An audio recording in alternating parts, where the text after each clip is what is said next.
ஒரு கண்ணில் அமுதமும் மறு கண்ணில் மதுரமும் சுமக்கின்ற அழகியலே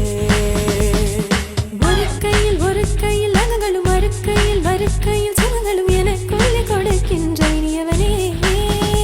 இதழ் பூவென்றால் அதில் தேன் எங்கே இங்கு பூவேதான் தேன் தேன் தேன் தேன் தேன்